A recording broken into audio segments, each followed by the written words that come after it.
අනතුරකදී වගේ අස්ථි බිඳීමක් සිදු වෙන්න පුළුවන්. ගොඩක් වෙලාවට මේ අස්ථි බිඳිනකොට ගොඩක් වෙලාවට අස්ථිය කුඩු වීමක් ඊට අමතරව සාමාන්‍යයෙන් අස්ථිය පතුරු යාමක් ඒ වගේ විශාල වශයෙන්ම අස්ථියට හානිකර තත්ත්වයක් නැති වෙන්න පුළුවන්. දැන් අපේ මේ වෛද්‍ය ක්‍රමයේදී මේ අස්ථි බිඳීම සම්බන්ධයෙන් ප්‍රතිකාර කරද්දී බත ඉතිරන හන්දි බෙහෙත කියලා මේ ප්‍රසිද්ධ බෙහෙත් කීපයක් අපේ රටේ මේ පාරම්පරික වෛද්‍ය ක්‍රමය තුලදී තියෙනවා.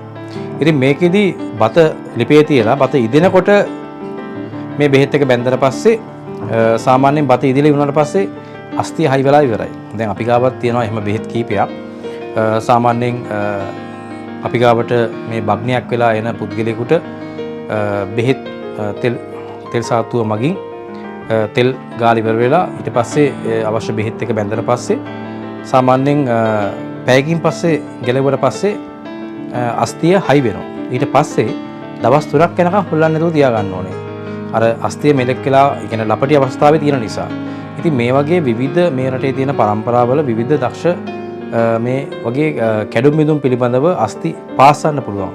අස්ථි උණු කර පාස්සන්න පුළුවන් බෙහෙත් ඖෂධ තියෙනවා. ඊට අමතරව විශේෂම දෙයක් තමයි ගොඩක් වෙලාවට මේ බග්නයක් වුණාට පස්සේ ගොඩක් වෙලාවට මේ අපේ මේ පාරම්පරික වෛද්‍ය ක්‍රමයේදී තියෙන ගැටලුවක් තමයි මේ අස්ථියක් උඩින් හයි වෙන්න පුළුවන්.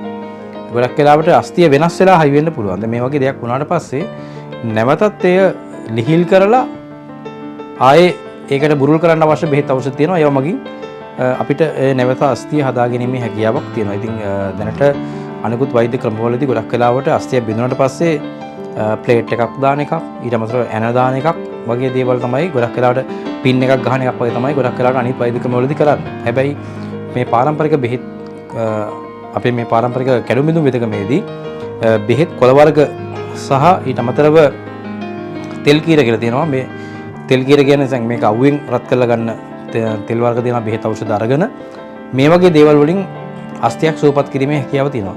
විශේෂම දේ තමයි සාමාන්‍යයෙන් තැලිලා බින්දෙන මේ තැලිලා වෙන බක්නියකදී ගොඩක් වෙලාවට ඒ ස්ථානයේ මේ කැඩිච්ච ස්ථානයේ තුවාලයක් ඇති වෙනවා. ගොඩක් වෙලාවට මේ තුවාලේ නරක වෙන්න පුළුවන්, මේ තුවාලේ සුව කරගන්න බැරි වෙන්න පුළුවන්. හැබැයි අපේ වෛද්‍ය ක්‍රමයේදී විශාල බෙහෙත් ඖෂධ රාශියක් තියෙනවා.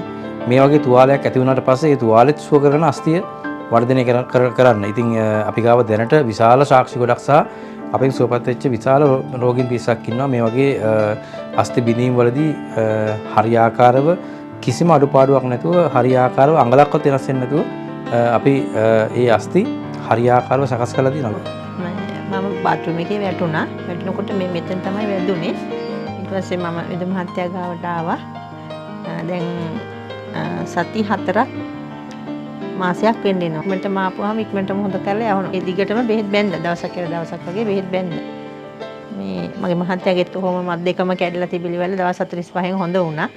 ඇත්තටම ඉතින් අවුරුදු 10ක ඉඳන් අපි ඉතින් මේ බෙහෙත් කරන්න ඉන්නේ මෙතන තමයි හදිසිය දෙයක් වුණාම.